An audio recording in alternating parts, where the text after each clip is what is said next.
Hello and welcome to BYJU'S IAS. Let's take up the analysis of today's The Hindu newspaper. In an unprecedented step, China has placed a lockdown on the entire city of Wuhan in order to contain the spread of the novel coronavirus outbreak. We have been covering this topic over the last few days, and there are multiple articles in today's newspaper related to these developments. See, the term coronavirus refers to a family of viruses which primarily affects mammals and birds. Especially mammals such as pigs, dogs, cats, etc. are the most affected. Even though these viruses primarily affect mammals and birds, they are zoonotic in nature, which means they can jump to human beings as well.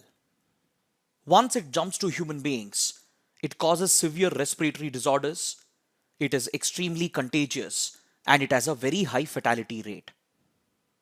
Some of the previous coronavirus outbreaks that have been reported include SARS, that is the severe acute respiratory syndrome, which was primarily reported in Asia, and we also have the Middle East respiratory syndrome. But the latest outbreak of coronavirus has been reported in the Chinese city of Wuhan, and Wuhan is being considered as the epicenter of the latest outbreak. But this strain of coronavirus, which has been reported in Wuhan, is slightly different from the earlier versions. Hence, this strain of coronavirus is unofficially being referred to as the Wuhan strain.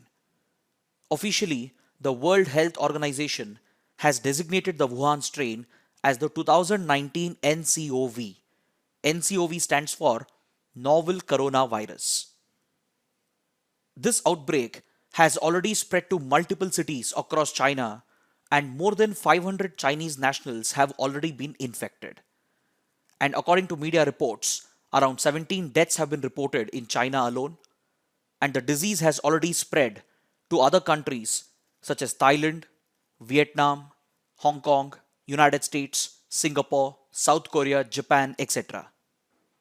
So considering how contagious and fatal the virus is, China has decided to take a drastic step, and it has placed a lockdown on the entire city of Wuhan and as well as on the neighboring city of Huanggang. This lockdown applies for all forms of transportation, and it covers air transport, railways, highways, and other forms of public transport as well. So basically, the movement of nearly 20 million people is being restricted by China in order to prevent the spread of the coronavirus and contain it to the cities of Wuhan and Huanggang, where the majority of the cases have been reported. Now let us talk about the containment measures that China or any other country would be taking in such a situation by looking at an article from page number 14. Apart from locking down entire cities and suspending all forms of connectivity, China has stepped up screening of people for flu-like symptoms. If the screening process confirms the infection, those patients are immediately quarantined in order to contain the spread of the infection, and those patients are put on advanced treatment. And apart from this, in order to encourage people to take up preventive steps, and in order to prevent the spread of panic and fear, awareness and public outreach programs will also have to be run by the government. Then under the same article, it has been reported that the World Health Organization has decided to not declare the novel coronavirus outbreak as an international public health emergency. See, yesterday, the World Health Organization's Emergency Committee called for an urgent meeting in order to take stock of the situation. Based on the available information, the WHO has decided to not declare the novel coronavirus outbreak as an international public health emergency. But the WHO has recognized that this is a public health emergency that is contained to China as of now. If the contagion spreads to many other countries, and if the virus shows the potential to cause a global outbreak, then the WHO would be reconsidering its position. But critics argue that in the past, the WHO has not taken timely action to prevent the spread of such outbreaks. They cite the example of H1N1, SARS, Ebola virus disease, etc. to highlight the poor response of the WHO in containing such outbreaks. Now let us talk about the preventive steps that India should be taking by looking at an article from page number 9. See, as of now, no positive cases have been reported in India.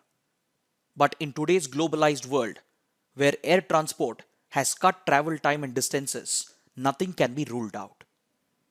So the immediate step for India would be to put in place enhanced screening measures at all ports of entry. This includes airports, seaports, and as well as land border checkpoints. These screening measures should particularly focus on flights and ships that are coming from Asian countries, particularly from China. The government of India should immediately deploy dedicated medical teams with adequate screening technology at all major ports of entry. And these teams should be assisted by the airport authorities and as well as by the customs and immigration officials. And at the port of entry itself, adequate quarantine facilities should be set up so that those who report positive infections can be placed on advanced treatment and the infection could be contained within these quarantine facilities. The next step would be to put in place contact tracing. Under this step, the authorities should take up the painful task of identifying all the people that the patient has come in contact with. This includes all the family members, work colleagues, health workers, and as well as other strangers. Contact tracing is a very important step in the containment of such contagious infections. And finally, the government should run adequate awareness campaigns as well so that people would be aware of the disease and its symptoms and they can take adequate precautionary measures. And in the same article, it has been reported that an Indian nurse who has been working in Saudi Arabia has been reported positive for coronavirus infection. But this case has nothing to do with the Wuhan strain. She has not been infected with the Wuhan strain from China. She has been reportedly suffering from the Middle East Respiratory Syndrome coronavirus. And around 100 Indian nurses, mostly from Kerala, who were working along with her, have been tested and they have been placed under observation. Next, on page number 10, we have a related editorial which evaluates the impact of such city-wide shutdowns. See, when entire cities are placed under lockdown in order to prevent the containment of a disease, it also places a huge economic cost. Because when connectivity services are completely suspended, it will definitely have a huge impact on trade and commerce. So it will basically have a huge economic impact. And moreover, such citywide shutdowns will only help in limiting the spread of the disease outside the city. But it will not guarantee the prevention of the spread within the city. The editorial also criticizes the World Health Organization for its contradictory stand. See, as we discussed, yesterday, the WHO's emergency committee called for an urgent meeting to decide whether the 2019 novel coronavirus strain should be declared as an international public health emergency. The emergency committee decided to not declare the current outbreak as an international public health emergency as of now, but it has recognized that this outbreak is definitely a health emergency within China. But in the past, WHO has been criticized for its slow response while dealing with such outbreaks. The editorial also criticizes the WHO for supporting the city-wide shutdown in Wuhan. During the emergency committee meeting, the WHO has expressed support to the citywide shutdown without taking into consideration the economic cost of such a shutdown and its limited impact in containing the spread of the disease. And moreover, this stand taken by the WHO goes contradictory to the stand it had taken when the Ebola virus disease was spreading across the Democratic Republic of Congo. During this outbreak, the WHO had taken a stand against such blanket shutdowns by highlighting the economic consequences and as well as its limited impact. So the editorial says that this stand of the WHO is contradictory because it had taken a different stand with regard to the Ebola virus disease, and now it appears that the WHO is taking a different stand with regard to the novel coronavirus. The editorial concludes by stating that such city-wide shutdowns may not be entirely effective in preventing the spread of such diseases, and instead, enhanced screening measures, targeted quarantine, advanced treatment, and awareness would be far more effective. Now let's take up the next article. India has again rejected Trump's latest offer to mediate on the Kashmir dispute. See, just a few months ago, US President Donald Trump had triggered a major controversy by stating that he was willing to mediate the Kashmir dispute between India and Pakistan. Reportedly, Trump had made this controversial statement at the insistence of Pakistan's Prime Minister Imran Khan. India had promptly rejected this offer a few months ago by stating that the Kashmir dispute is a bilateral dispute between India and Pakistan. India even reminded Pakistan of its commitments under the Shimla Agreement. As we discussed yesterday, under the Shimla Agreement of 1972, both India and Pakistan have agreed to resolve the Kashmir dispute in a bilateral manner. As per the Shimla Agreement, there is no scope for any third-party mediation. So this has been the consistent stand that India has taken with regard to the Kashmir dispute, and that's the reason why India has always rejected a role for the UN, for the United States, and as well as for the European countries. But Pakistan has time and again sought their help and assistance in order to exert pressure on India, and that's the reason why Pakistan is always seeking to internationalize the Kashmir dispute. Now the controversy is back again because just a few days ago at the World Economic Forum Summit, which was held in Davos in Switzerland, Donald Trump interacted with Prime Minister Imran Khan. During this interaction, Pakistan's Prime Minister had again insisted that the US should mediate the Kashmir conflict. In response to this, Donald Trump had reportedly stated that he is willing to help out both India and Pakistan by mediating the Kashmir dispute. In response to these controversial statements, India has again rejected any role for third-party mediation in the Kashmir dispute. Now let's take up another article from page number 1, which refers to the repeated delays in the execution of death penalty due to the convict-centric guidelines that have been established through the Shatrughan Singh Chauhan case of 2014. In this 2014 case, the Supreme Court had stated that if the execution of the death penalty has been delayed indefinitely, then the death sentence has to be commuted to life imprisonment. The reason why these delays in execution occur is because the Indian legal system provides for numerous remedies for the death row convict to appeal against his death penalty. These remedies include the filing of review petition and curative petition in front of the Supreme Court, and it also includes the filing of mercy petition in front of the President. See, even though death penalty is awarded only in the rarest of rare cases, the execution of the death sentence usually gets indefinitely delayed due to the availability of these various remedies to a death row convict. Yesterday we discussed that the Ministry of Home Affairs has approached the Supreme Court seeking a review of the 2014 guidelines so that a short time period can be set within which the death sentence can be executed. During this hearing, the Chief Justice of India has made a couple of very important statements. Chief Justice Sharad Bobde has said that a condemned person, that is a person who is on a death row, he cannot fight the death penalty endlessly, and it was important for the capital punishment to reach its finality. And he has also said that the cardinal duty of the judiciary is to ensure that the quantum of punishment that is awarded is proportionate to the gravity of crime that has been committed. Next, on page number 10, we have an editorial that is related to the same topic. This editorial provides a counter-argument by stating that death row convicts should be allowed to exhaust all their legal remedies. Since we have already discussed this topic in our yesterday's analysis, I would request you to go through this editorial once. Now let's take up another article from page number 1.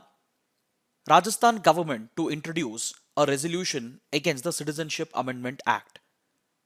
See, a number of state governments ruled by opposition parties have expressed their opposition to the Citizenship Amendment Act. And Kerala became the first state where a resolution was introduced against the Citizenship Amendment Act in its Legislative Assembly. This was followed by the Punjab Legislative Assembly, and now Rajasthan is expected to do the same. And according to reports, even the West Bengal government is planning to introduce a resolution against the Citizenship Amendment Act in its Legislative Assembly by next week. The objective of these resolutions is to send out a strong message to the center that these state governments are opposed to the implementation of the Citizenship Amendment Act, because these state governments consider the Citizenship Amendment Act to be unconstitutional. But you need to understand that these resolutions passed by the Legislative Assembly are merely symbolic in nature. It does not have any legal force, because under Article 246 of the Indian Constitution, which is a part of center-state relations, the Parliament has been given exclusive jurisdiction for framing laws on subjects that are there in the Union list. And citizenship is clearly under the Union list. So the laws made by the Parliament in the matter of citizenship would be supreme, and moreover, state governments have a constitutional duty to implement the laws passed by the Parliament. Now let's take up another article from page number 1, which refers to the Corruption Perceptions Index 2019 that has been brought out by Transparency International. See, Transparency International is a global NGO that is based out of Berlin, Germany. It was established in 1993 to combat global corruption. This NGO launched the Corruption Perceptions Index in 1995, and since then it has been published annually. This index basically measures the perceived levels of corruption in the public sector of a particular country by carrying out assessments and surveys. That's the reason why the index is named as the Perceptions Index, because it is only measuring the perceived levels of corruption. As a part of this index, surveys are carried out in around 180 countries, and the performance of the countries is ranked on a scale of 0 to 100. 0 being highly corrupt and 100 being very clean. On this scale, India's current score stands at 41, and as a result, India's ranking has slipped by 2 positions as compared to last year. Last year, India was ranked at the 78th position, and right now, its ranking has slipped by 2 positions, and it holds the 80th spot. With regard to India, the report highlights 3 particular areas that are weakening India's fight against corruption. The report refers to unfair and opaque political financing, which is one of the biggest contributors to corruption in the public sector. This basically refers to opaque political financing routes such as electoral bonds. It refers to unfair political financing practices such as the non-disclosure of political funding under the RTI. The report also highlights the undue influence and pressure that is exerted by the rich and the powerful on India's decision makers. It particularly points out the lobbying power of India's rich corporates, and it considers this to be a significant contributor to high levels of corruption in India's public sector. Now let us talk about the performance of other countries. First, let us look at India's peers. China shares the 80th spot with India, and Brazil has been ranked at the 106th position. The report also highlights the stagnation in the fight against corruption, especially in the Asia-Pacific region. This is probably because the Asia-Pacific region is witnessing tremendous economic growth. Such rapid economic growth creates more opportunities for collusion between political parties and the corporates, and that's the reason why countries in the Asia-Pacific region, such as China, Indonesia, Vietnam, etc., they are struggling to combat corruption. Then if you look at the top performing countries, that is the countries with least corruption, we have Denmark and New Zealand at the top spot. This is followed by Finland, Singapore, and Sweden. Now let us take up an article from page number 8, which is related to disaster management. The center has refused to give additional funding to Kerala for flood relief. See, over the last 2 years, Kerala has witnessed two massive floods which has caused extensive damage in the state. The state suffered from massive flooding in 2018 and later in 2019 as well. After the 2018 floods, Kerala had demanded additional funding of 3,000 crore rupees from the National Disaster Response Fund to the state's Disaster Response Fund. This request for additional funding was approved by the centre in 2018 and the additional funds were transferred to the state's Disaster Response Fund. Then after the 2019 floods, the Kerala government had demanded 2,000 crore rupees of additional funding. But this demand for additional funding has been rejected by the centre because according to the Government of India, Kerala has not provided the utilization certificates for previously allotted funds. So in this context, let us talk about the National Disaster Response Fund and the State Disaster Response Fund, which can be very important for both prelims and mains. See, the Disaster Management Act of 2005 established two types of funds. It provided for the NDRF at the center and the SDRF at the state level. But please remember, the money that is accumulated in these funds can be used only for immediate relief operations. Money from the NDRF and the SDRF can be used only for providing immediate relief, such as carrying out search and rescue operations, for providing first aid, for providing food, clothing, shelter, etc. The Disaster Management Act has clearly stated that these funds cannot be used for providing compensation, for taking up rehabilitation measures, and for investing in reconstruction activities.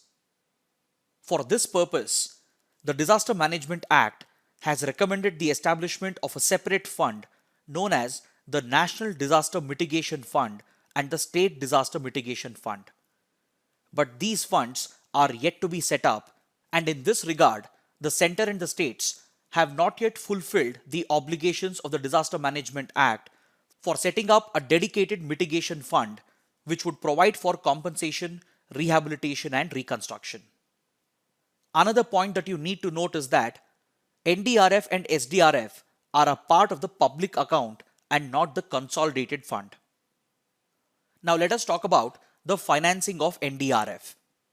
See, the Disaster Management Act allows the centre to impose a dedicated cess through which the NDRF can be financed. And the money that is collected in the NDRF has to be distributed to the state governments through grants in aid as determined by the Finance Commission. So the Finance Commission studies the vulnerability of different states for different types of disasters, and based on this, it works out a formula for allocating the funds of the NDRF to the SDRF. And the states are also allowed to raise their own funds, that is up to 10% of the SDRF.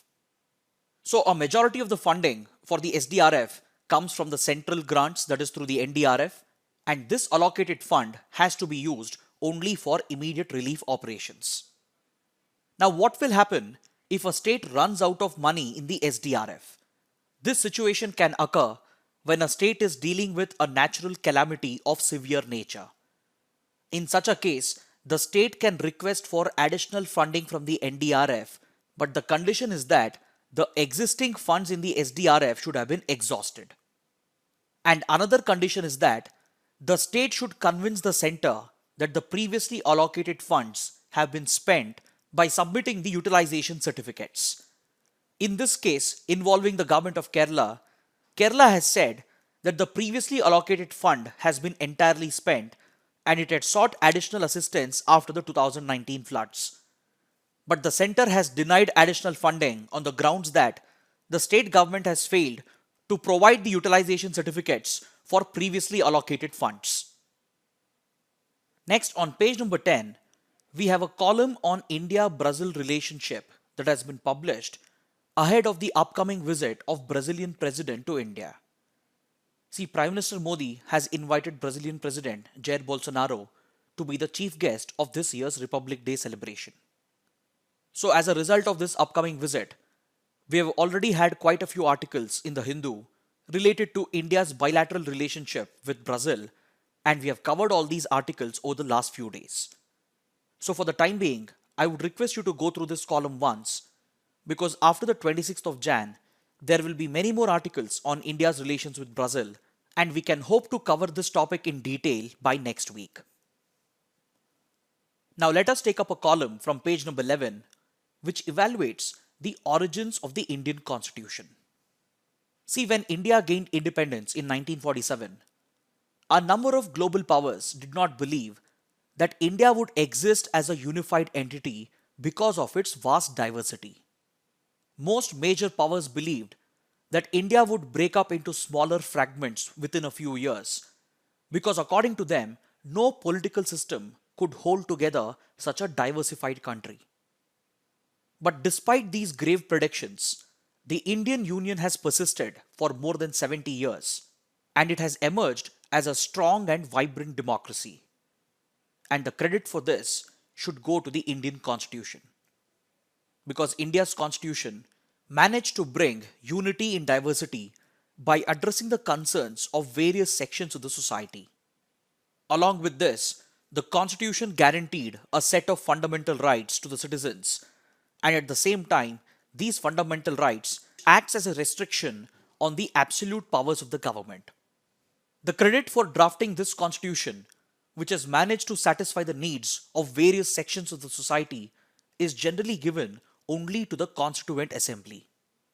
In this context, the writer argues that by giving the entire credit to the Constituent Assembly, we are ignoring the history of the Constitution that stretches to over 40 years before its enactment.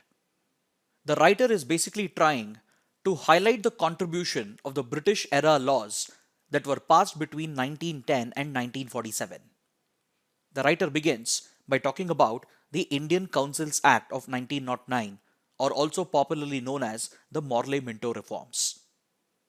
Even though this law introduced a narrow and unrepresentative electorate that was split on communal lines, it did provide for bringing Indians into governance both at the central and the provincial level for the very first time. According to the writer, the Indian Councils Act of 1909 marked a new beginning, because for the very first time, the government was willing to listen to the voices of the unrepresented and the weaker sections. Then the Government of India Act of 1919, or the Montagu-Chelmsford reforms, further built upon the reforms which were introduced by the Indian Councils Act of 1909. Even though it provided for communal representation, it provided for greater representation to Indians in the government who until then were underrepresented. Then the writer talks about the contribution of the Simon Commission to the Indian Constitution. See, the Simon Commission was constituted to review the functioning of the Government of India Act 1919. Based on this review, the Simon Commission submitted a report in 1930 which called for greater Indian involvement in governance. These recommendations of the Simon Commission laid the foundation for the historic roundtable conferences which took place in London. There were a total of 3 roundtable conferences which were held. They were held in 1930, 1931 and 1932. Yes, the Congress and Mahatma Gandhi boycotted a few of these roundtable conferences, but still the deliberations and the discussions which took place during these roundtable conferences played a key role in bringing wider sections of the Indian society into administration. For example, these roundtable conferences gave a voice to various communities and classes of India. For example, minorities such as Muslims and Dalits were given a new platform to raise their voices and concern. Similarly, the unrepresented sections such as women, Anglo-Indians also got better opportunities to highlight their concerns. It was these discussions and deliberations that took place during the roundtable conferences which laid the foundation for the Government of India Act of 1935. And constitutional experts and historians agree that the Constitution of India draws heavily from the Government of India Act of 1935.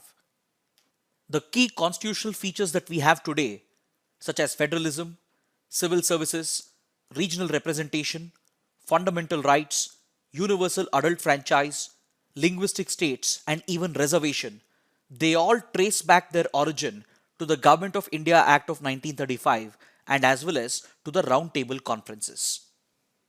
So, by tracing the origin of the Indian Constitution, the writer is trying to highlight the contribution of these British era laws in the diversification of the Indian Constitution.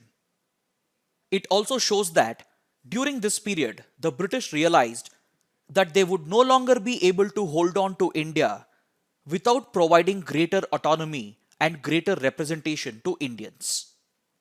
Providing greater autonomy and representation became a necessity for the colonial government because, on one hand, the British government was occupied with the world wars, and on the other hand, it was dealing with significant resistance from India's national movement. On one hand, there were peaceful protests being led by leaders such as Gandhi and Nehru, and on the other hand, there was the possibility of an armed struggle led by leaders such as Subhash Chandra Bose. So these circumstances pushed the British government to introduce greater autonomy and greater representation for Indians, and willingly or unwillingly, their laws played a role in the diversification of the Indian Constitution, which was adopted in 1950.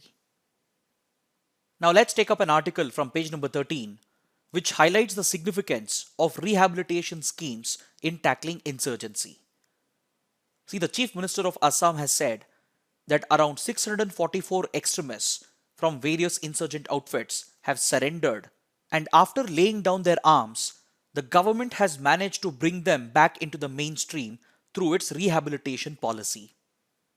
See, Assam has been dealing with insurgency for nearly 40 years, and various insurgent outfits such as the National Democratic Front of Bodoland, Ulfa Independent, Assam Dragon Fighter, the National Santal Liberation Army, Kamtapur Liberation Organization, the Maoist faction of CPI, have been active in Assam to lead an insurgent movement against the state. Today, most of these insurgent outfits have been weakened due to counterinsurgency operations, and they have lost their relevance. The only exceptions are Ulfa Independent faction led by Paresh Barua and the Maoist faction of CPI, which continue to remain active. So one of the ways in which insurgents can be convinced to give up their arms and to surrender is through rehabilitation packages. This will convince them that the state will not go behind them in pursuit of retribution, and it will also convince them that there are opportunities available to be mainstreamed back into the society. See, when it comes to fighting insurgency, there are two key components. One is counter-insurgency operations and security operations. This approach is very much needed against groups that are still active and against groups that are still posing a significant threat. And the second component of tackling insurgency is to focus on development and rehabilitation. Promoting economic development will create new opportunities for the local people. It will create better infrastructure. It will create new livelihood opportunities. And it will also help in de-radicalization and in defeating the radical ideologies of these extremist outfits. Along with this, if the government announces a rehabilitation package and a surrender policy, it will convince the militants and the insurgents to lay down their arms because it shows that the state is not seeking retribution against them. Instead, it convinces the militants and the insurgents that the state is trying to rehabilitate them and mainstream them by providing easier loans and by providing new livelihood opportunities.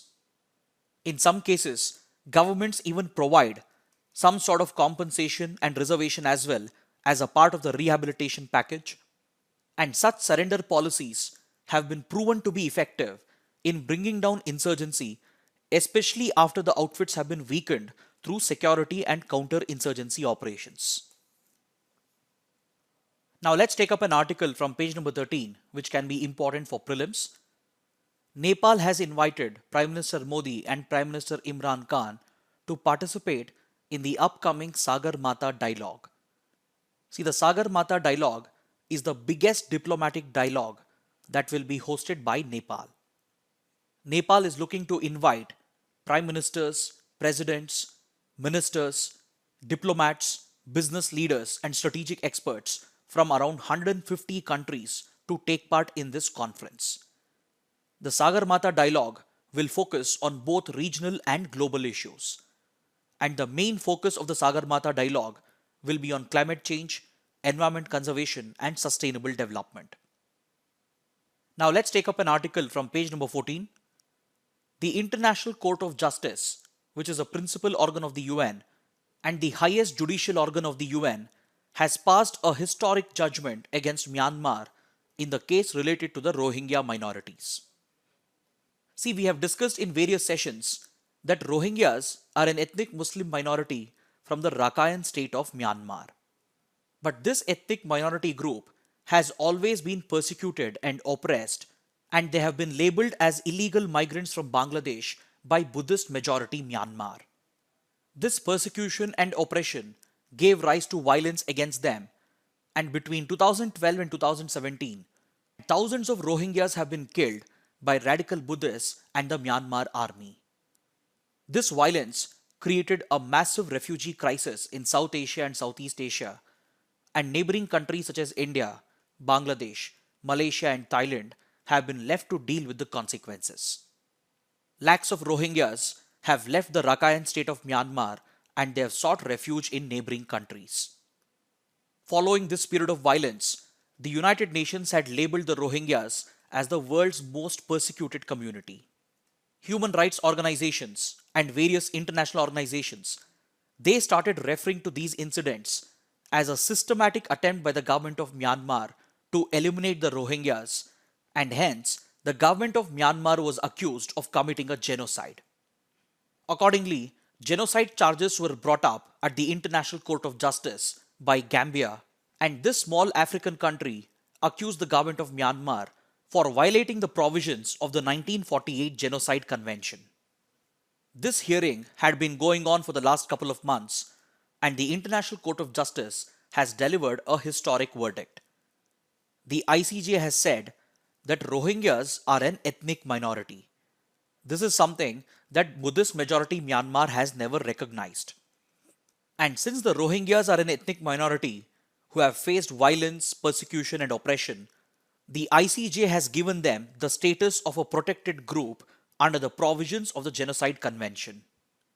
So accordingly, the ICJ has ordered Myanmar to take all possible measures to protect the Rohingyas, who are a protected group and an ethnic minority, and Myanmar has been directed to prevent any further violation of the Genocide Convention. These orders of the International Court of Justice will be final and binding on Myanmar. But most countries in the past have violated the orders of the ICJ because the International Court of Justice has no formal mechanism of its own to enforce its orders. Now let us take up the practice questions. Which of the following statements are correct? Government of India has instituted an annual award to recognize excellent work done in the field of disaster management. The award has been instituted in the name of Subhash Chandra Bose. It is given to both individuals and institutions in India. All the three statements are correct. Option D is the right answer. This question has been asked because we have a related article on page number 9. See, under the Disaster Management Act of 2005, an annual award was supposed to be instituted to honor excellence in the field of disaster management. And accordingly, the Government of India has instituted an award and it has been named in the honor of Subhash Chandra Bose. The award is titled as Subhash Chandra Bose Aapda Prabandhan Puraskar. This award is given out to both individuals and institutions, and it is announced on 23rd January, that is the birth anniversary of Subhash Chandra Bose. This year's award has been given to the Disaster Mitigation and Management Center, which is located in Uttarakhand, and the individual award has been given to former IPS officer Mr. K.M. Singh for his contribution to the field of disaster management. Now let us take up the second practice question. Which of the following statements are correct? The Zoological Survey of India was founded in 1916. It is responsible for the preparation of Red Data book covering the fauna of India and fauna of states, and also conducts a periodic review of the status of threatened and endemic species. Its mandate includes undertaking environmental impact assessment, development of NVIS centers and site centers. It functions under the Department of Science and Technology. Amongst the given statements, The fourth statement is incorrect. So the correct answer is option B.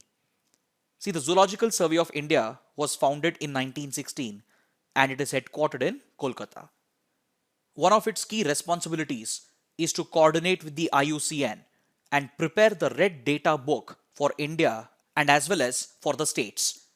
It is also responsible for carrying out a periodic review of the status of threatened and endemic species in India. It also takes up environmental impact assessment. It is also responsible for developing the ENVIS centers of the Ministry of Environment, Forest and Climate Change and as well as for the development of site centers. See, ENVIS stands for Environmental Information System. It is basically a database which was set up in 1982 by the Ministry of Environment, Forest and Climate Change. Today, ENVIS is an online database which contains crucial information on India's flora, fauna and ecosystems.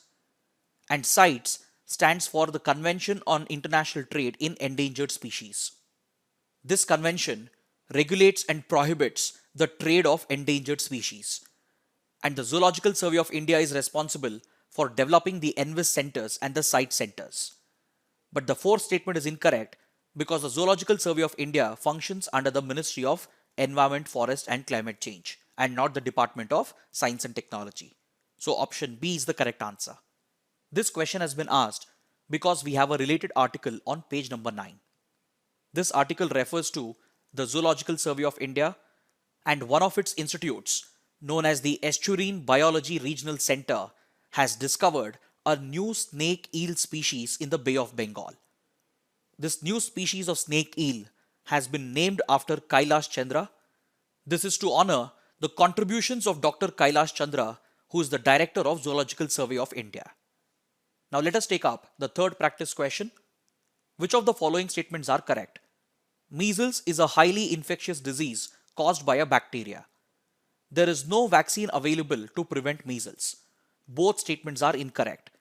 See, measles is highly infectious, but it is caused by a virus, not by a bacteria. And there is a vaccine available to prevent measles. It's called the measles vaccine. Usually, it is given as a combination vaccine known as MMR. It prevents measles, mumps and rubella. So both the given statements are incorrect. Option D is the right answer.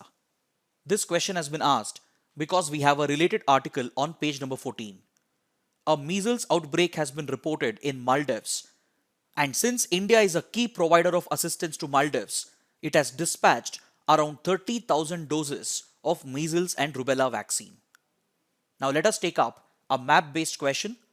Which of the following statements are correct? The Maldives archipelago is located on the Chagos Laccadive Ridge.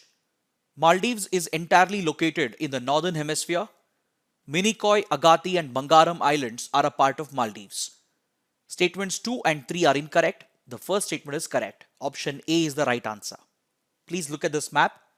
See, the Maldives archipelago of islands is located on the Chagos Laccadive Ridge. This is basically a submarine mountain on which the atolls and islands of Maldives and Lakshadweep are located. In the second map, you can see that the southernmost island of Maldives, that is Adu Atoll, is located across the equator. So basically, Maldives crosses over the equator into the southern hemisphere. So this makes the second statement incorrect. And the Minicoy Island, Agatti and Bangaram Islands, they are a part of Lakshadweep Islands and not Maldives. Now let us take up a practice question from the 2015 prelims paper. The provisions in the 5th and the 6th schedule in the Constitution of India are made in order to protect the interests of scheduled tribes. This is a pretty straightforward question. Option A is the right answer. Finally, let's take up a couple of mains practice questions. The first question: illustrate the threat posed by the outbreak of Wuhan strain of coronavirus. What preventive measures should India undertake? The second question: discuss the role of rehabilitation packages for surrendered militants in tackling insurgency. Kindly write an answer to these questions and post them in the comment section below. And if you find our initiatives to be useful, please like, comment and subscribe to our channel. And do share our videos with your friends and fellow aspirants as well. So that is it for today. Thanks for watching.